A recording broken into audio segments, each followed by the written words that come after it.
Start over. We are so excited for today's episode as we welcome Dr. Claudia Harris. Many of you who follow us might have met her, seen her during our Bold Conscious Leaders Summit last month. And so we're excited to be able to have her join us on today's episode of our podcast, Bold Conscious Connections. Welcome, Dr. Harris. I know I've just got to know you over the past year or so, right after Triccia and I started this business together, and my encounter was with you first while we were in India. And getting to know you over the daily prayer calls, and here we are. It's just such a joy to have you here. It's a joy to be here. Welcome. Before we get started, Claudia, if you wouldn't mind just sharing a little bit about yourself to our audience who maybe did not get a chance to see the summit. If you could just share a few things about yourself to introduce yourself to our audience. Of course. Good afternoon, good day. I'm not sure where you are in the time zone. Good night. My name is Dr. Claudia Harris. I am so elated to be here with you all. I have an immense background in so many things: psychology, biochemistry, public health, community education, health promotion, and disease prevention. I am very passionate about living your life in the moment of now, because that's where all of the power comes from. And in that understanding, moving from the space of your heart, because the heart, by God's design, is the leadership. That's your lead zone, the heart. And so I take that information that I got and how I put it in my life and how I see it unfolding so bountifully. So many different opportunities come to me, come through this type of thing. I said, you have to share it, right? So then I make that a part of how I talk with other people when they allow me to. If they're in the space of receiving, then I give to them the benefit of my experience, the benefit of stories passed on, the benefit of old wisdom way before me to share, to support our journey, even though we're in different places on the globe, different places in our life, different seasons even with our life and the trajectory where we'd like to go, where we've been. It's all applicable. It all pertains to doing your best in this moment right now, the most powerful moment that you have, using the tools that you have that are innately within you, so you don't have to go and grab up all these wonderful, nice things outside of yourself, but not the crucial, essential portions, because that's within. And I support and affirm messages that help me and help other people make that connection, so that the walk through their experience is a lot more easeful, apart from being so strenuous and taxing out the body. And that's nutshell what I do. Is that good enough? Yeah, that's great. And this is just, if you're listening, yes, we are just getting started. So, I want to begin with this question. I first started joining the beautiful blog Prayer Calls, which you'll tell us more about, I'm sure. But I first started joining in 2019, right when I decided to pretty much transform my life inside out. Pretty much do all this stuff with my life at that time. And one of the words that I remember I began 2019 with, a word that I chose to help guide me on that journey, was bold. And this is a word I often hear you use on the prayer call daily, if not multiple times, per call. So, what does bold mean to you, and why is that important today? Bold to me is the action that you take after you see yourself being courageous or acting with courage. Bold is that action that comes from moving with courage, allowing courage to be the space that you stand and stay in, because that courage is coming from the heart space, not the head, because the head will tell you all the reasons why it's an absolute don't do it. You know better. Did you see him? Didn't you see what happened to her? What are you getting ready to do? Don't do it. So courage is a spot inside of this awesome heart that's meant to lead, that says, look, this is what you'd like. We can do this.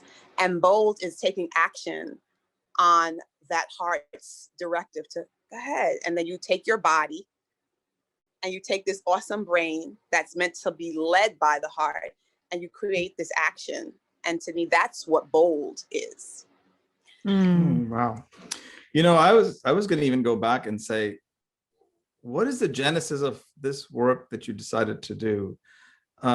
Is it something you chose? Is it something that came from within you? Since you're heart led, and we heard you in the summit, of course, publicly lead our open hour sessions every single day. So I got a sense of that even more than I normally do every once in a while that I attend the calls. But to tell us the genesis, and then maybe part two of that is, what is the mission that someone listening here could really understand that this is Dr. Harris's mission, and why?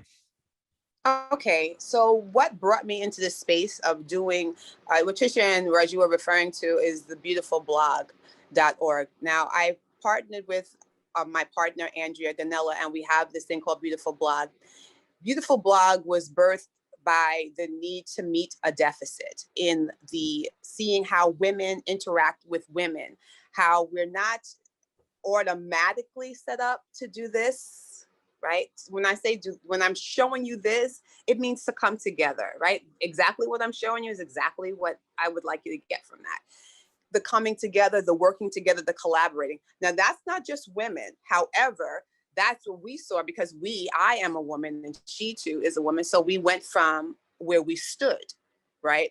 Now, as we've continued, we saw that this is applicable to all, clearly it's applicable to all, but because women have such a heavy role in the lifting of society, it would make sense to us that we meet the need at its root, opposed to just at the leaves with nice trees, nice flowers. We go down into the soil and start touching and nurturing and tending to the roots so that the little girls can grow up better. The little boys will grow up in a better space of being firm and being allowing to their expansiveness, their ability to increase, moving from a heart space, not moving from the hurts, not moving from the fears, not moving from society's, you do this, you do that, you can't do this, you're good, but you know what, you'll do better over here because we see your type and your type excels. We're saying, no, that's good.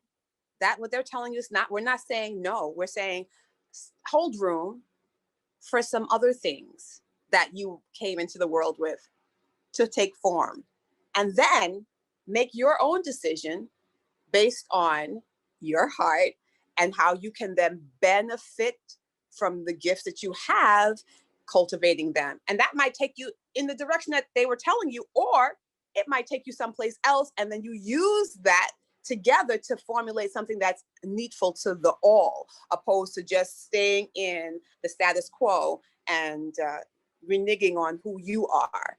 Maybe not intentionally, but definitely that's what the act is. So it came from choosing to be responsible and be the change you would like to see, right? Starting from a space where I can uplift me in this way, I can support you in this way, and we can support others just like that too.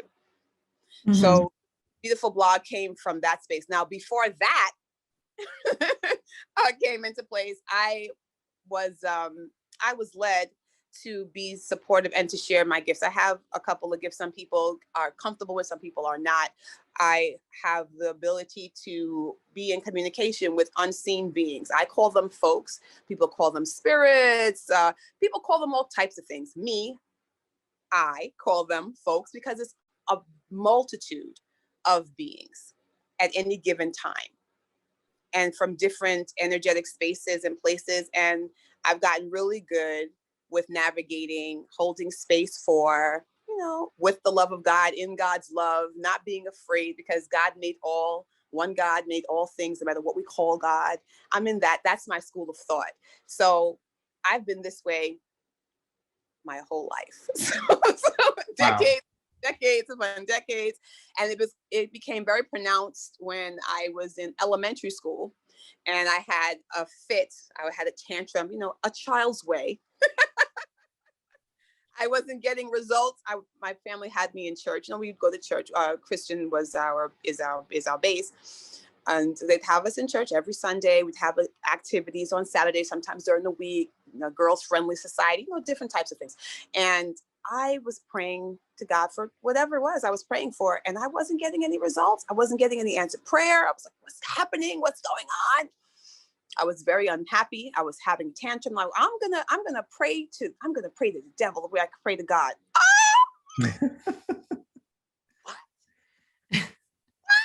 And so, in my definite pursuit to get my prayer answered, I did just that. Well, it was all wonderful until it didn't last very long. In case anyone's like, how long did she do that? Don't worry, it didn't get past a week, I don't think. But let me get to this story, right? So here I am in my bed, and there's some images on my wall. Now, my room is dark because my parents don't play night light when I was growing up. It's time for bed. They cuff the lights, they close the door. Good night, Claudia. Good night, Mom. Good night, Dad. That's it. So now I have things on my wall. There's not supposed to be anything on my wall. I mean, there's a hallway light, but what's this business on my wall? I had this super huge Winnie the Pooh that my dad had won for me. It's super massive. Like, I think it stood like 5 feet tall, and I have it at the corner of my bed. So now I'm holding on to my Pooh and peeking. Now the wall is right here. The bear is here. I am here. And I'm peeking over the Pooh. It's like, what is that? And I'm so scared. And the thing has horns. And I'm like, oh my gosh, I've been calling for Lucifer, and maybe that's him. I'm like, no, it's not. So I close my eyes and I open, and I'm like, oh my gosh. So I get out my bed. Mommy. And so she gets up and she sees it too. So she calls my grandmother, the prayer warrior of the family. So she calls my Nana, and my Nana's like, what did you do? And I told my Nana everything that I did. And she's like, okay, this is what we're going to do. So my mother and my grandmother put down one praying. My mother got the holy water, because my grandmother used to go to the grotto over in the Bronx. I'm giving you a whole other story, right? I love it. My grandmother used to go to the grotto over in the Bronx and get this holy water. And so my mom, of course, because her mother's daughter, she would have it. And so she had it, she brought it upstairs, and she, blessed my room. And they were saying, the Lord's my shepherd, the Lord's my shepherd. And they said, our Father. Then they were saying some other stuff. And then my grandmother was praying because they all have, on my mother's side, they all have these gifts. And my grandmother's father, he would like stop and talk with these unseen beings, and he would have to stop and talk with them and go about business. All my Nana's sisters all had some type of gifts. All the brothers had some type of gift. Whether they spoke on, used it, they all had something. And then later on, I found out that on my dad's side, they too have gifts, but it depends on how you're comfortable with it and what you're told about it, on how you move.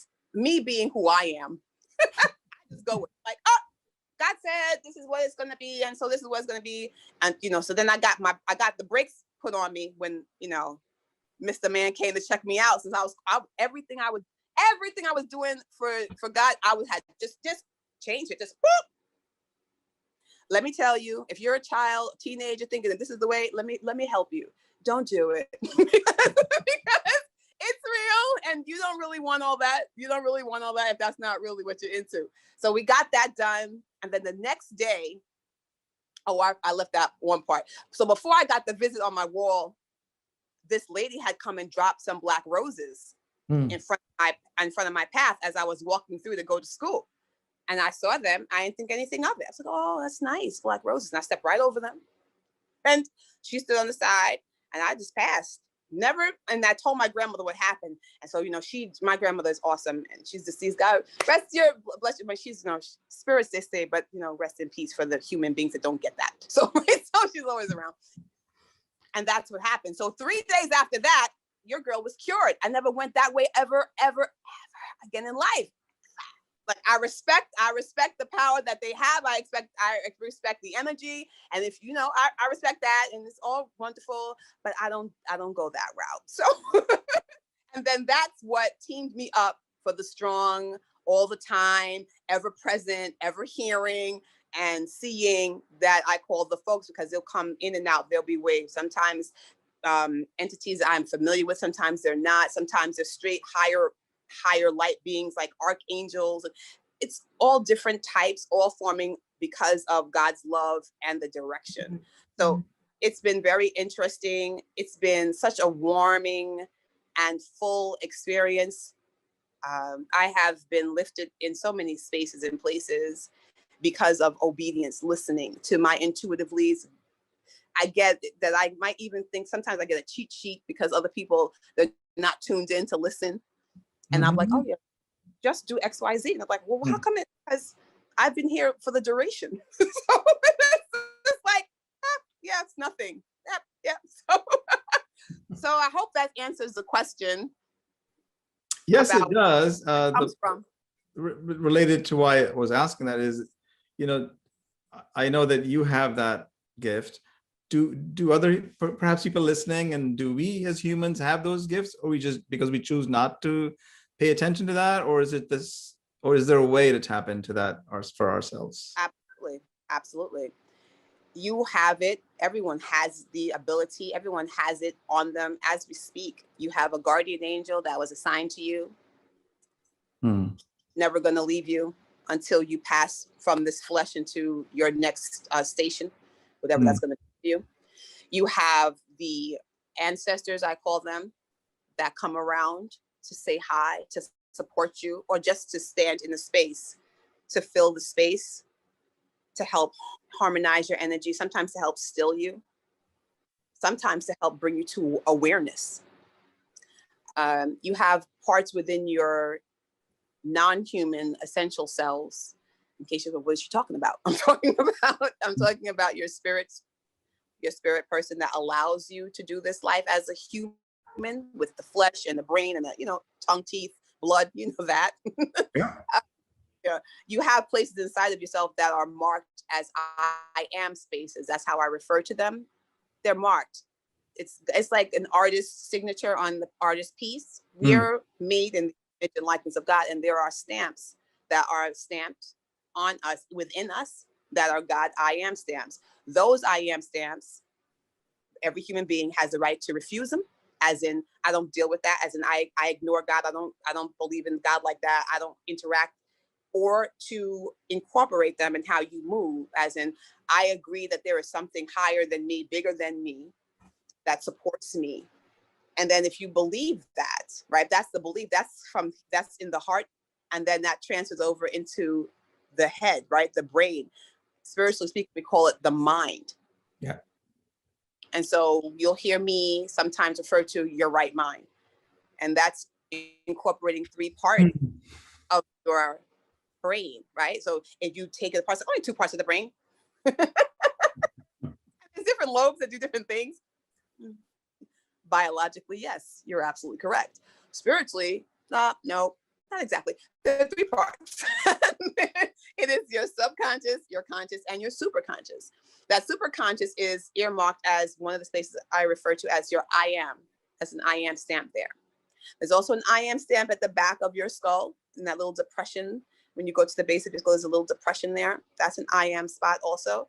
It's also known as I call it a download center, where you get your messages directly. Sometimes you feel like you're there, you're present in this moment, but you're not really. You can hear people, you can see with your left and right eyeball, but you're not there. You realize something's going on. You don't really know what, but you know something's happening. It's nothing alarming, because you don't get spooked, you don't get scared, you don't get anxious and start, doing all types of weird and call 911. You're just in that space. These are downloads that you're receiving from God because you are a part of a larger network, all put together by the hand that made all. So we all have the ability. Now, whether we're comfortable with it, whether we believe it's evil, because sometimes you're like, oh, that's evil. You speak to spirits, it's demonic. Oh my goodness, we have to pray for you. And I believe you should pray for me. You definitely should pray for me. I always welcome prayer. Thank you very much. I will take it. But God has me, and there's only one source. And when you start to evolve, right, it's about maturation. So I never put my personal growth spaces on anyone else, because we all have our own journey that we're walking. So what would make perfect natural sense to me might be so extremely far-fetched and out of bounds for another. So out of respect for our free will choices, I stay in my space and I allow people to come to me as they will.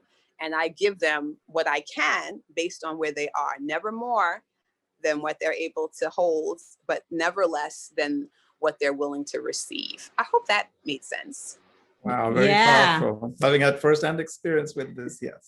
Meeting people where they're at. So, you know, if someone's listening that wants to perhaps cultivate their gifts, what practices would you recommend or suggest for someone who would be interested in doing that and who wants to get more in the space of allowing to experience what you're talking about? Well, I think that a nice place to always begin is to listen to yourself. Now, I say that with cautionary hands. Like I have a whole bunch of, I hear the folks are like, no, wait. Explain. What do you mean? Let's be real clear. I do not mean for you to just think my way is just my way and it's my example, it's my truth. That's not what I'm saying. I'm saying listen to the small voice, listen to however you term it, your gut, listen to I don't know what that is, whatever if you've called it, because I know a lot of people say I don't know what that is. So listen to the I don't know what that is. It's a little funny for me to say it because I know what it is. Listen to that small voice, my gut, that I don't know what it is, but I just listen to that more. Just listen. Even if you don't make a move on it, listen, because you need to get in the habit of hearing. Mm-hmm. If you're based on this habit of, you can't, what is that? Oh, no. I don't know what that is. And then you come to find that, like we all do, I should have listened. I should have followed my mind. Oh, that's about following your mind. Okay.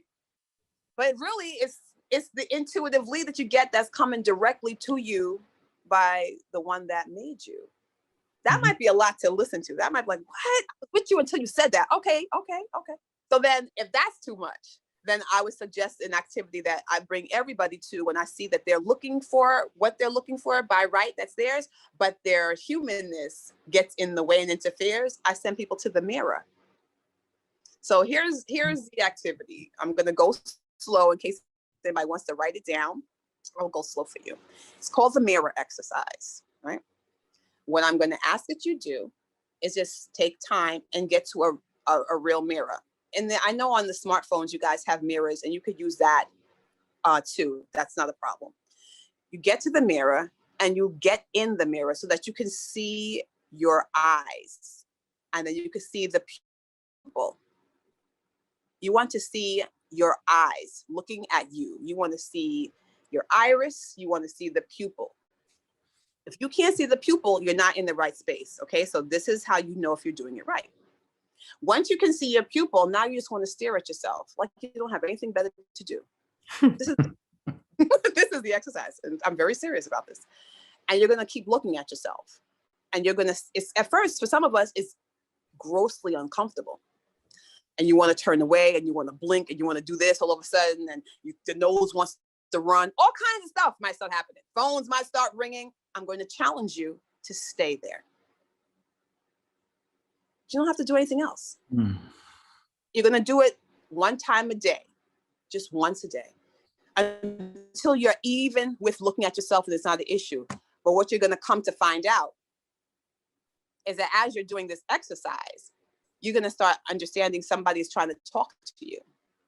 You're going to start to hear the I don't know what that is. You're going to start to hear the small voice. You're going to start to hear your gut.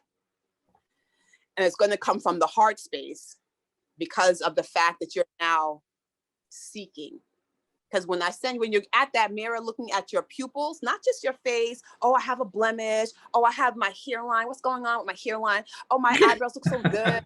Like, I'm not sending you there for that. I'm sending you there to get here, to get squared up with this and this. Can you speak to it for Yeah. people listening and they Yeah. don't have the video? Oh, yes. So this that I just said, I rubbed my index finger on my forehead between my eyebrows. I'm talking about the third eye. That's what I'm speaking Right. about, because that's a portion of how we see clearly. We see clearly with three eyes. I know that might sound like I'm trying to say that we're some type of Cyclops derivative. That's not what I'm saying. I am saying that we have three eyes by which we are seeing. You have your natural left right eyeball, and then you have your spiritual one centered eye. And together the three make for vision that's thorough. So you're incorporating your physical element, which is your body, right? How you dress, what you're cleaning up, right? Your physical form and your non-seen portions, right? So that takes in your spiritual being, that takes in your electrical body, that takes in your electrical portals, i.e. chakras, that takes in all the unseens that go into making you in this human form that you present as, because you're not just what you present as in this human vessel, right? In this racial or ethnic group or in this religious standing. You are more than that, right? You are more than that. You are a whole being. So this exercise says you're doing actually a knocking to your inner self, saying, I'm ready to incorporate you in my everyday experience. I'm ready to, because they want to make sure you're sure, because nobody wants to go around scaring themselves half to death, right? You don't want to go, oh, I don't want to the mirror. Oh, nobody wants you to do that. So it's intentional. Right. So it'll take time, because is she sure? Is he sure? You know, because last time they ran away when we were talking too much to them, they ran away. Is he sure? So you have to show up in that way, showing that you're persistent, showing that you're dedicated. I would like to get to know me more. I'd like to get to reach out to my spiritual portion more, so I can live this life with greater ease and less angst. Okay, I'm going to stop talking. Oh yeah, no, we are just sitting here. If you're watching on YouTube, you could see our expression, but if you're listening and you can't see me and Raju, we're just trying to control ourselves because we talk about this all the time. I'll call him up or I'll see him at some point in the day and I'll say to him, it was knocking again this morning. So like every morning I wake up and there's knocking. And, so we have these conversations with each other quite a bit. So we're both just trying to contain ourselves.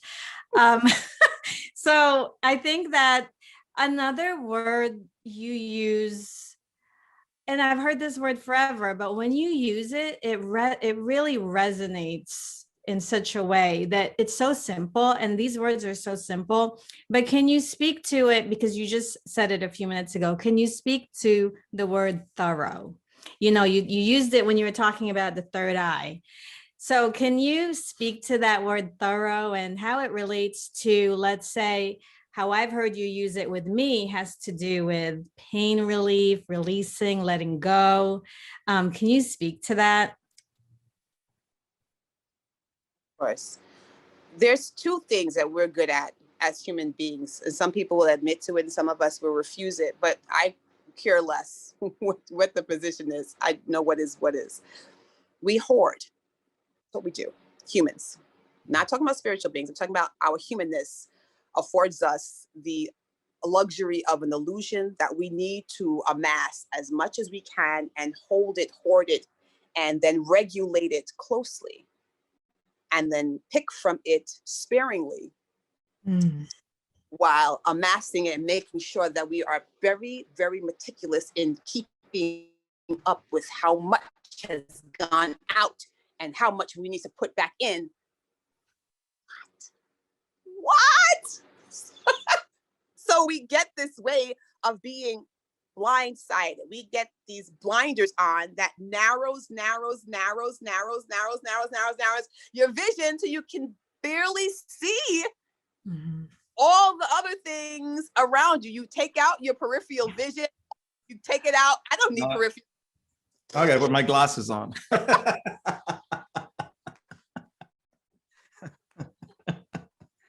Oh my Take gosh. away your peripheral sight. Who needs that? I'm just going to narrow in. I'm going to just zone in. I'm just going to kill it, kill it, kill it. Please don't kill it. We want you to be vastly observant to see all the multitude of blessings, the bounty of options before you. But if you're busy hoarding, you don't understand all the things that you're missing out on because you're just locked and loaded on this one little piece right here. And then you build the dynamic life you're going to build on this sliver. When you have all this other stuff available that you can incorporate into your experience. Thoroughness says, I'm going to be in the space of grandeur and opulence has afforded me. I'm going to check out all this stuff.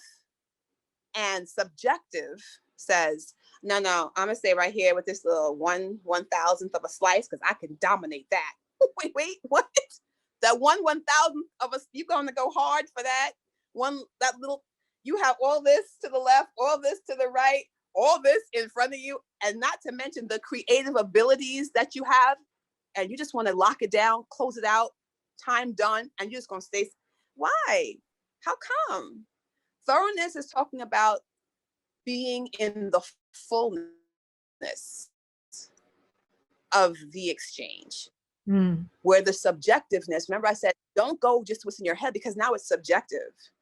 Now we can't reach you because you're only going to talk to me based on the experience you've had. And there's nothing wrong. There's beauty in that experience as long as you're clear that that's not the only thing that goes on. That's not the only option. And that's not the only thing that can be experienced again. Thoroughness says, I've experienced this. But is a beautiful three-letter word. We'll have to have a whole conversation about that one day. But that is not the only way this can go. For me, for my best and highest good, for the best and highest good of whatever, my business, for the best and highest good of my health, for the best and highest good of the maintenance of what I have, or for the best and highest good of knowing when to let go and how to let go to make room for my increase and for my growth. Thoroughness says, I am open. I am allowing myself to receive. Subjective says, I've already done it. I've been around the block. I'm an expert. I have 17 degrees, right?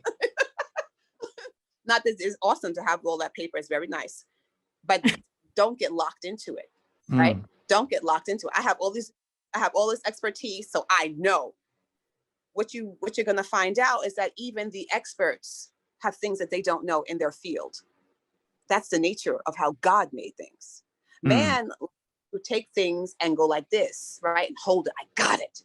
Whereas God says, okay, you got it. But now look at what can come from what you have. Look how much more you can have. You see what that does? You had this one thing. You opened up and then you opened up and found that there's more. That's the thoroughness. Because you don't close down on the subjectiveness of your one thing, giving yourself nothing to, you have nowhere to link. There's nothing to, if something wants to come and link up with you, you have no allowance. You can't until you start to open up to just to play with the thought that there could be more to this thing here. That's why science gets all crazy. The brain. They still can't figure out the brain. Will be a while. It's not fun to figure out, but let them play. It's good for us humans to play. It's good to find out that there's so much more we don't know about this old thing. Yeah. We've worked on the brain for a long time. I love that. As humans, right? You are a human. Go ahead. Sorry. No, sorry. Yes. Go ahead. No, go ahead.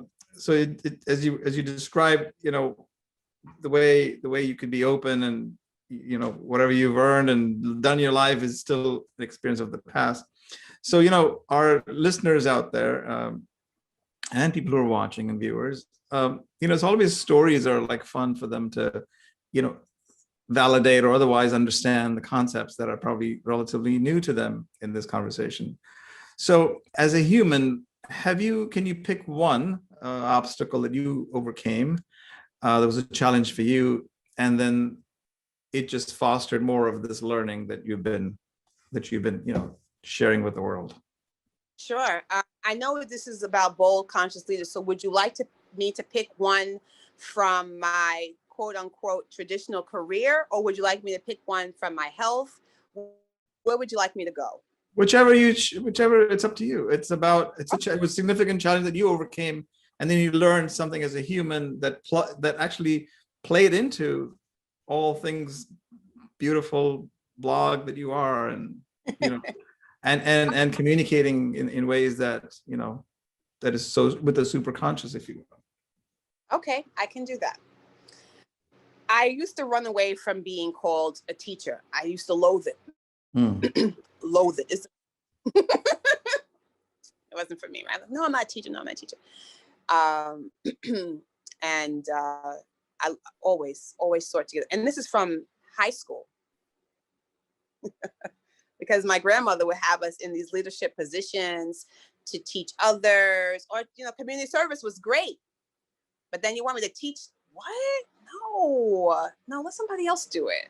I'll be behind the scenes. I'll get the stuff. I'll get the materials. I'll help plan. But no. So I had gotten married, and I had gotten married based on pride and ego.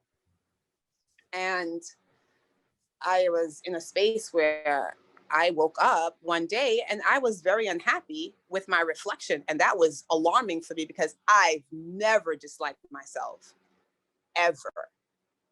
And that day was a day I got up.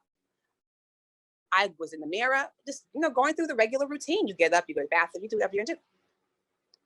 I saw my reflection in the mirror and it was complete disdain. I was scared. I didn't know what to do.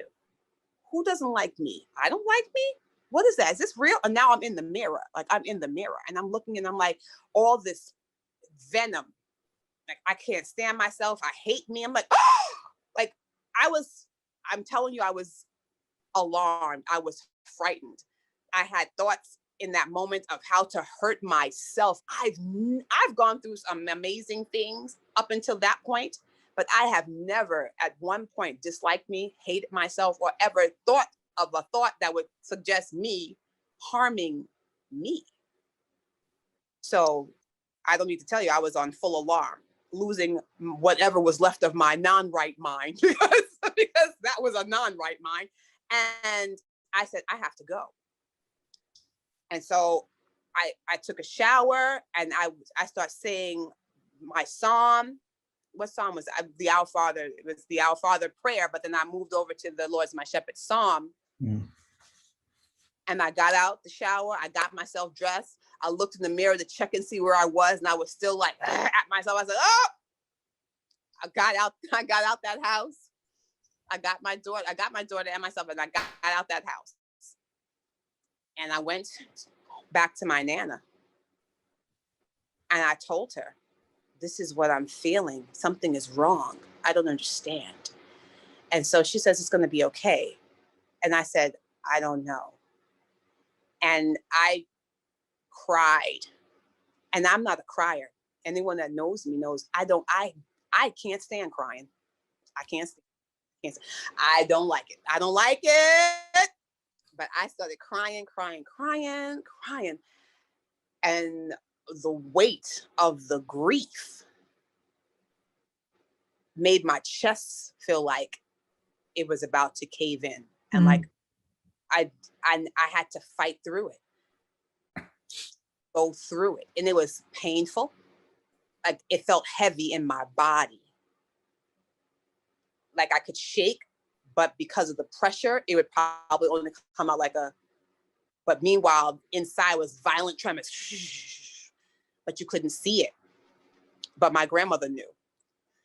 And so she stood there and she prayed, while I was on the bed. My daughter was there. She was little, so it wasn't much to do.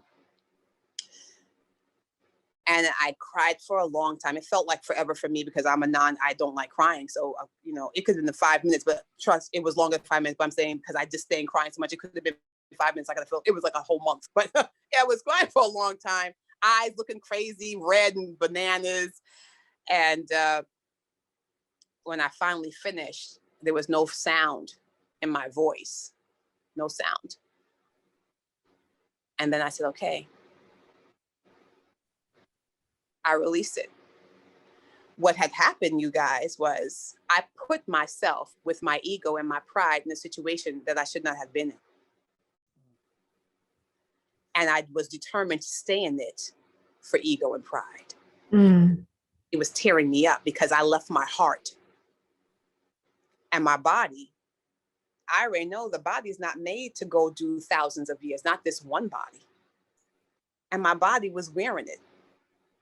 And so I was in a space where the dislike, the hate, the disdain now turned itself and looked at me, was like, we're coming for you. Because I set it up like that. Mm-hmm. When I left what I know is the right thing to go do the thing that's not best for me. So when I came to that realization, I said, I can't stay in this marriage. And when I got that sentence, I can't stay in this marriage. I was myself. My chest wasn't hurting. My head wasn't banging. My eyes weren't like, because I felt like I had needles in my eyes. It was extremely painful. I was able to take water because all before that, my grandma told me, drink water, drink water, drink water. And it would just come right back. It would just come right out. And I was able to hold some water. And I realized I've done you a big disservice. I'm so sorry. I'm so sorry. I will never do that again. I will never do that again. So I started all the preliminaries to, say, sorry, this isn't right for me. I'm sorry for the role I played. I'm sorry for the things that I did. Because even when I was getting married on that day, 3 events were taking place that would make the person that is in the good spot, right mind, being left from the heart, say, oh no, sorry, this can't happen.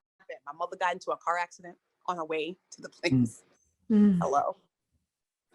I had a fight with my dad at the table right after we said vows. How? Why? What happened? I threw out some of my family, my dad. Why? Because it just wasn't supposed to be. It wasn't supposed to, and I forced it because we can with free will, right? We can do anything, and that's no lie. Anything you want to do, you can do it. God says, go ahead. You have free will. Now, if it's right for you, you will come to find out.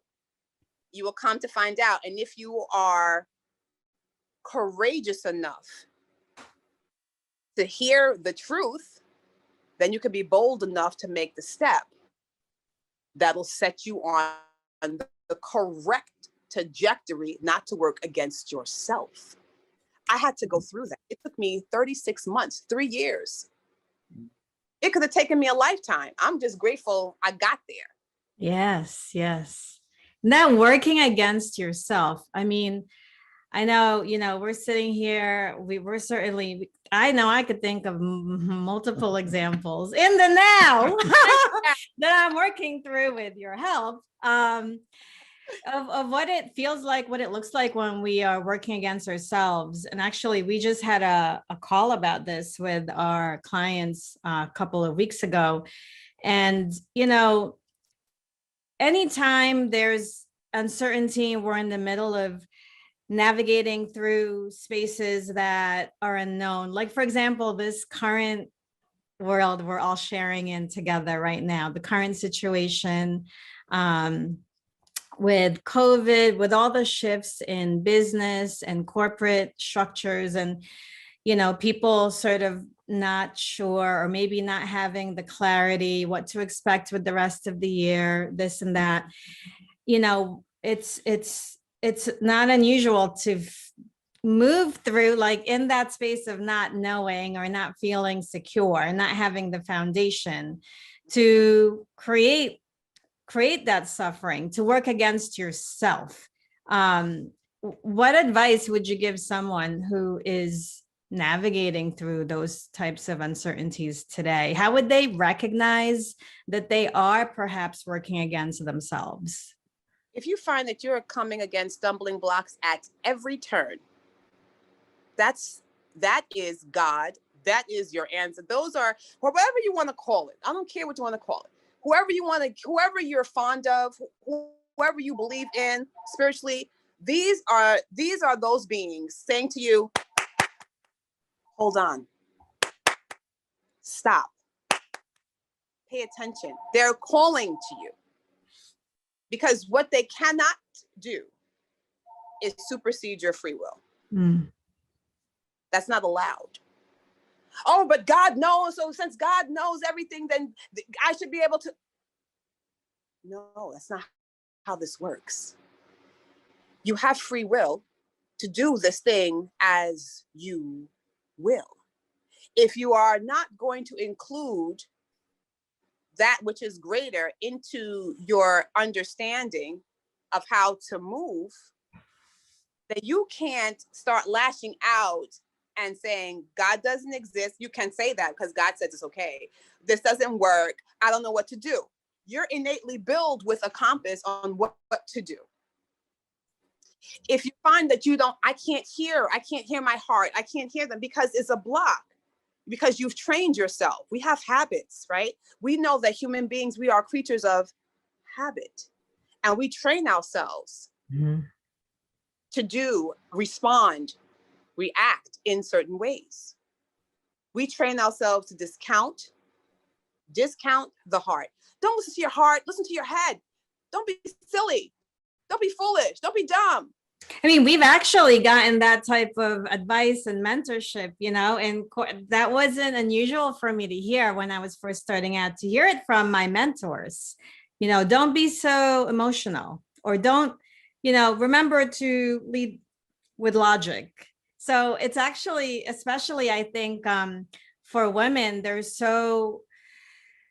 I think that's shifting now. There's more conversation that is shifting, that's allowing for more of what you're talking about. But I know 20 years ago, when I was first starting out in my leadership roles, I was rewarded or perhaps penalized based on how, quote unquote, emotional my leadership was. Right.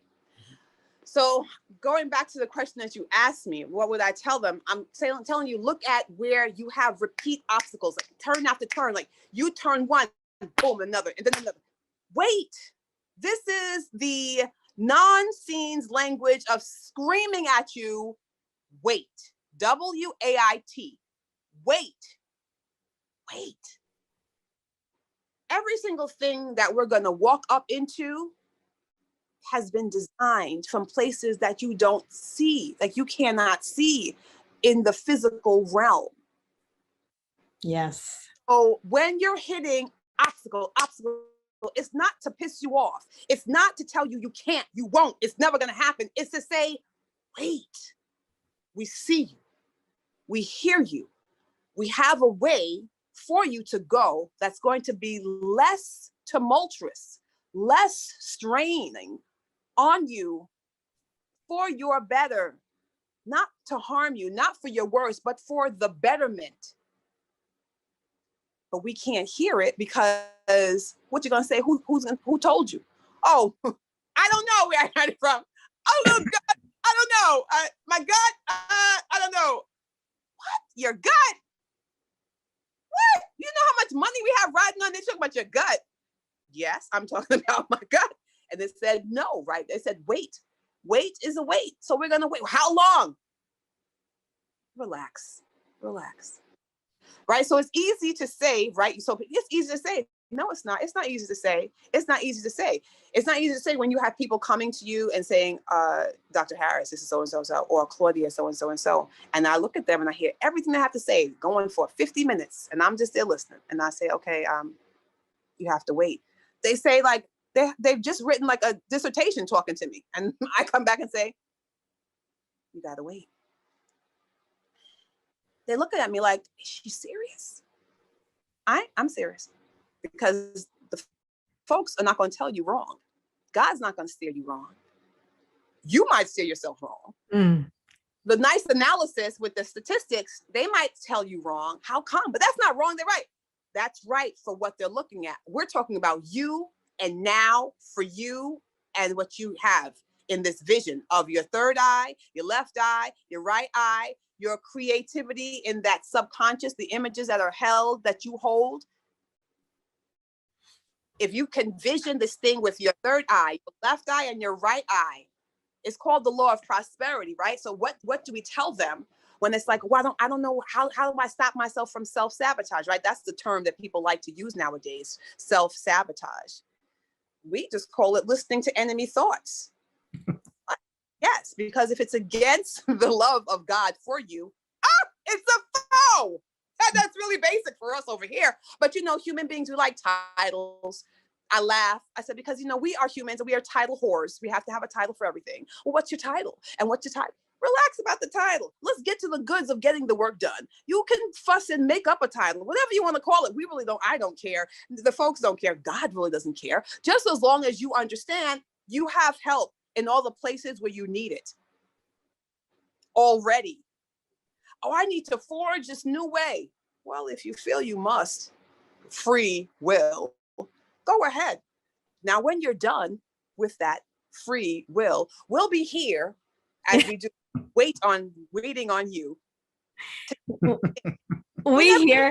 We hear that all the time. I just want to figure this out on my own, or I just want to know that I can go at it on my own. And as coaches, we're like, because how long have you known, and how much time has passed by, and why has nothing changed?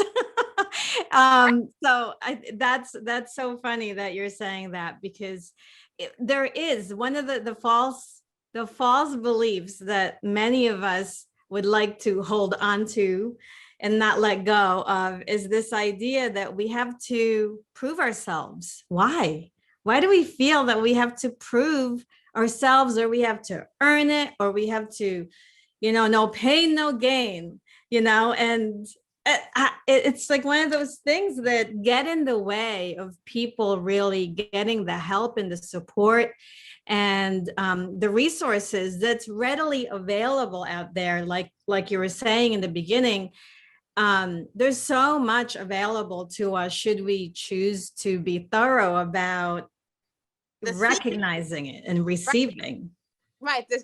The job that we have is to be a good receiver. And I know that might sound very foreign.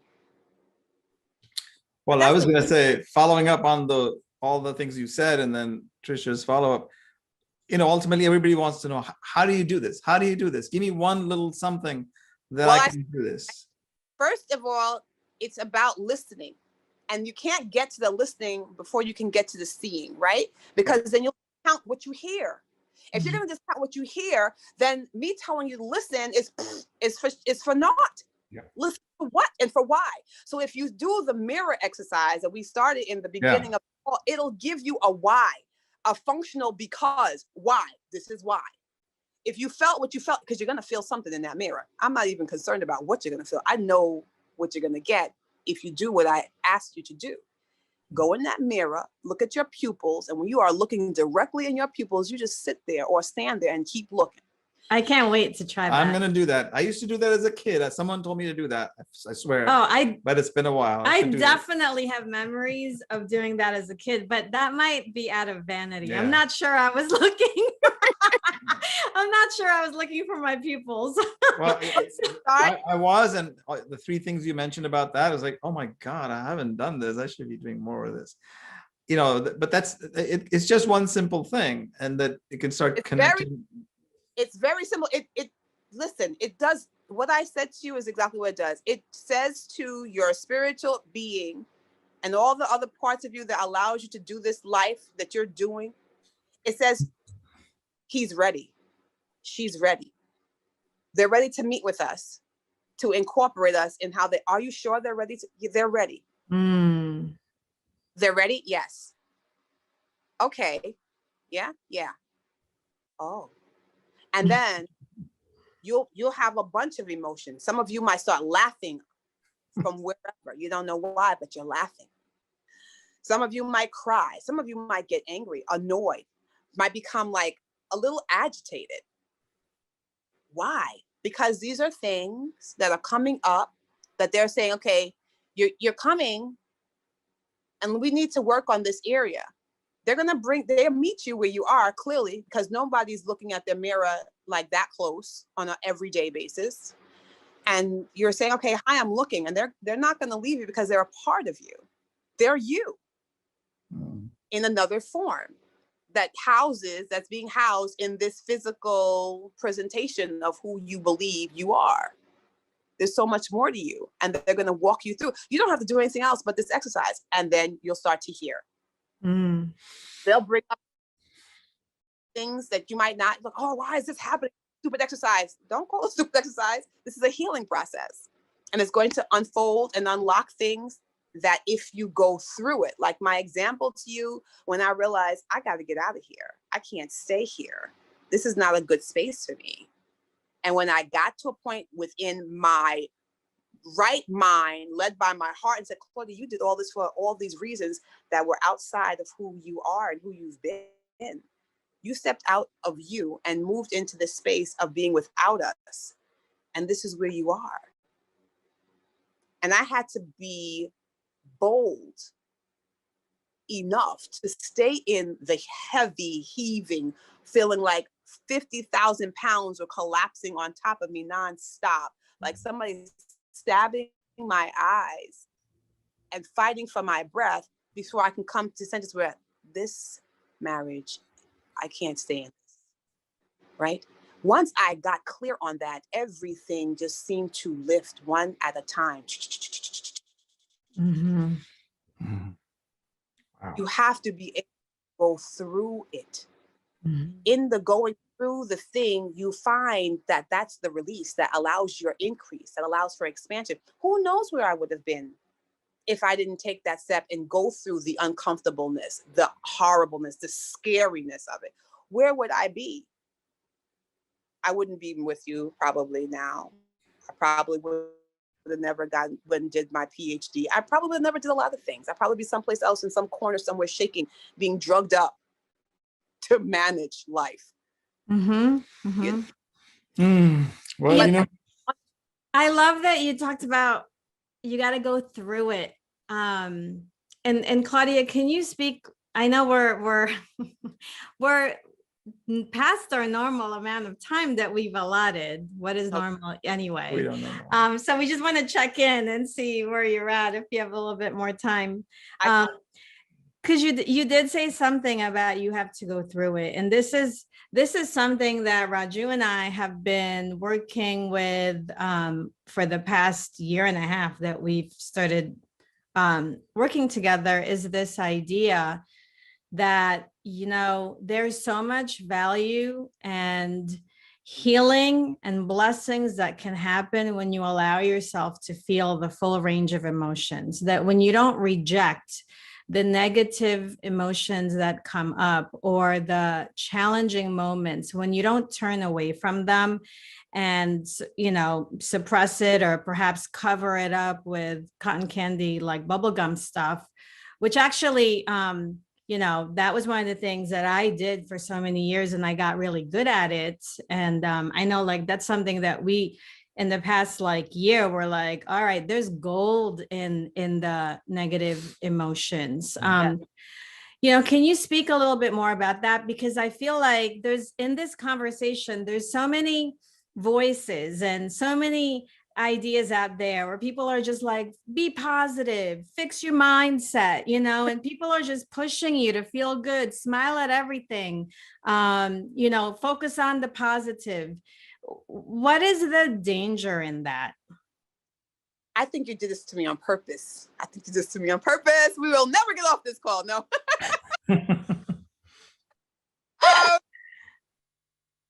Listen, I'm going to see if I can, let me see. The folks and I have so much to offer in this regard. It really needs to be something we start fresh, but in the interest of time, these emotions, these things people call, oh, it's negative. Oh, it's please, please, go tread lightly. Please tread lightly. Because the thing that you're classing, judging, condemning even, you don't know much about. You don't know the etiology of the thing. If you're classing it as something that you need to stay away from, then you don't know the etiology of this thing. If you're of the mindset that every experience that you experience is put in place for you to grow, as in learn a lesson, the complete lesson, not a part of the lesson and then go, or some portion of the lesson and duck down and hope it passes you, so you're dodging it, then you will come to understand the beauty of an anger, the beauty in I was envious of, the beauty of I see him and that makes me jealous. Because now if you are living in the fullness of this experience, the question that you ask yourself when you come to the point where I'm angry, I'm envious, I'm jealous, why? I have a why series that I walk people through because it's essential to uncovering the truth, not subjective truth. I'm not interested in anyone's subjective anything. I'm interested in you coming to be aligned with the truth, partnering with the truth. As per, if you drop dead today and leave your physical form and your beautiful spiritual being goes wherever it's going to go according to God's design, that you and God are on the same understanding that this is the reason I moved this way, and not because, well, I was so angry and my mom didn't tell me and my brother didn't and my husband didn't and my wife didn't and my son. No, we would like to know, what's your why? I'm angry. Why? Because they say things that hurt my feelings. Why? Because it makes me feel less than. Why? And once you go through all this, I'm going to speed forward. What you find out about the reason that you were envious, you were angry, you were whatever, you were sad, you were depressed, is because you felt that you were less than because you didn't value you. Oh, what? It's my fault? No. Nobody's blaming you. We're uncovering how it comes to be, how it morphs and looks like something else, so that you can look at it and feel okay about it. Running away from it doesn't stop it from happening again. Running away from it doesn't stop it from being in your field of influence. Running away from it and saying, I'm only going to be positive. Well, how do you get a chance to be positive as a fraud? You want to be positive, living a lie. Right. Huh? You know you're sad. It's okay to be sad as long as you're not trying to cover up that you're sad. It's okay to say to somebody, I don't feel like having this conversation because I am grossly sad and I don't know why. Yes, get that out. Let it out. That level of subjective truth is necessary to help you move through and get to the truth, and not sit in this subjective corner and say, well, that's just my way. What? What's your way? Obviously, you don't know who you are, but that's okay. If you're inquisitive enough, we can point you in a direction so that you can become a little bit curious about who you are. And then perhaps you won't be so quick to short yourself on the experience of moving through. The lesson keeps coming, right? Yes. You're not going to be angry again. You're not going to never be sad again, right? You're not going to never not have joy again. So obviously these things are built in to support something for you. Just in all the things you just said, I hearken back to some of the stories that I've been through when I had the biggest changes in my life, like a divorce, like you were describing. Ultimately, it was fessing up to the fact that I was angry, I was upset, and all of that. And until you pass through that, you can't come out of it. And so it was when you make that decision to face it as is and not linger in it for 5 or 7 years, there's no freedom in that. So how many truths are our listeners, for instance, are they living that are already lies and they're not truths, right? So amazing wisdom there. Oh my God, it's like we could just talk to you forever. Yeah, we're gonna have to bring you back for sure. We're gonna have to do another part, and maybe the next episode could be about the powerful 3-letter words, your favorite 3-letter words, because I think there's so much value in those 3-letter words. Yes. So yeah, every encounter we have with you, a rendezvous we have with you, we never take for granted, and learning never stops. And we know that it's such a co-creative process. Our audience, I'm sure, probably want more of you for sure. And so we really appreciate you and your presence here. Mm-hmm. Thank you. I appreciate Bold Consciousness. I appreciate everything that you guys are doing. I'm so grateful that you guys took the time to follow your hearts. I know it has not been easy, but I'm glad you're staying in it with your heart doing the lead, with your mouth speaking your truth in the moment of now, giving your voice a chance to be voiced, because you're supposed to be heard, right? And I'm proud of the two of you and all those that are listening that are well in tune with the fact that this is a tool. You guys are a tool to support them in their own expansion, in their own increase through releasing more and more, right? I'm just proud of them for tapping in. I'm proud of you all for staying steady, so to you all. Yeah, and we continue to work at it, because like we know we never arrive. So it's a practice, it's a moment to moment. One of the days last week, we're like, I think we had the lowest of the lows and the highest of the highs today. And it was amazing. And I think that when you can give yourself permission to express yourself, and maybe it doesn't come out all perfectly and it sounds all crazy and the other person's like, what? But I think if you can practice, we didn't really say the word compassion today, but we talked a lot about, like you said, staying connected to your heart, through what we practice with your teachings, because we do join we join or we listen to the daily prayer calls.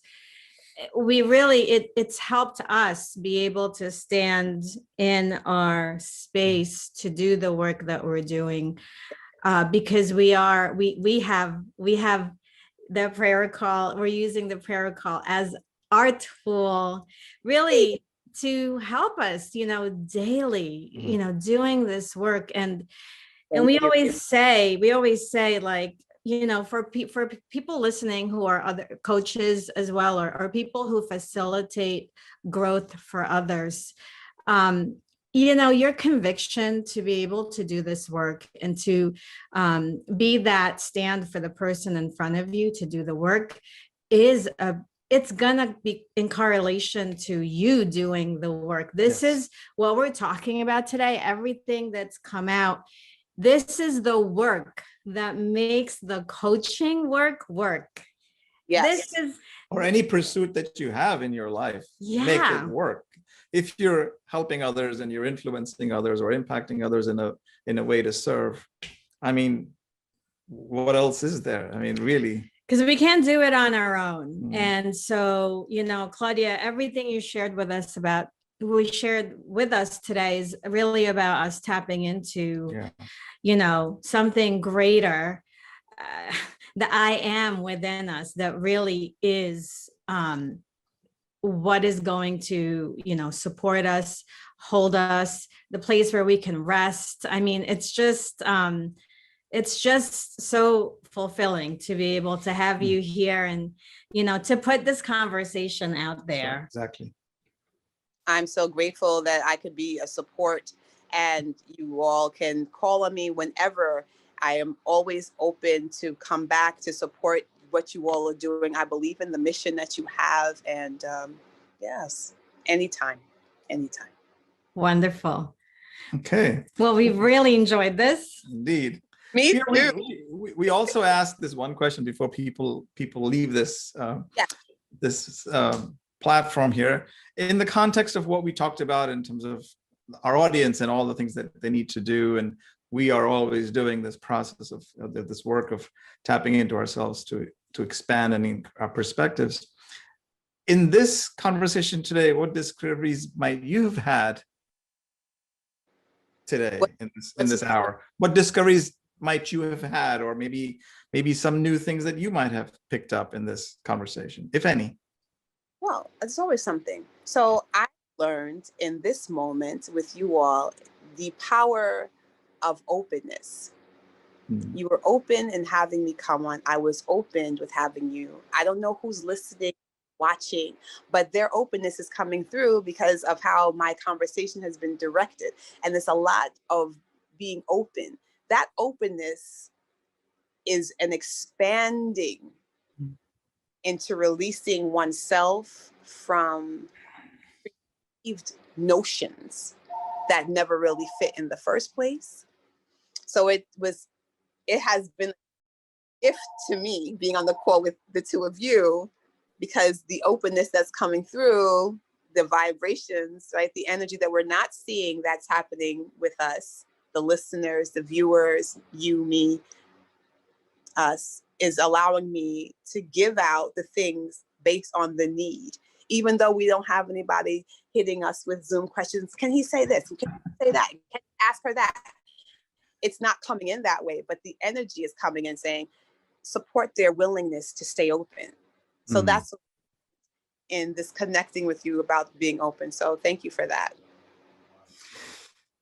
Say, it reminds me of my mother when she said, when we cook, if you're a cook like I am, you don't know who's going to eat that food. You're not making it for you or this or that. You just never know who's going to eat it. You're right. So thank you. Thank you. Thank you so much. Wonderful. I'm sure we'll have you back, part 2. Absolutely. Absolutely. Stay tuned, everybody. Stay close. Yes. Yes. Take care. Take care.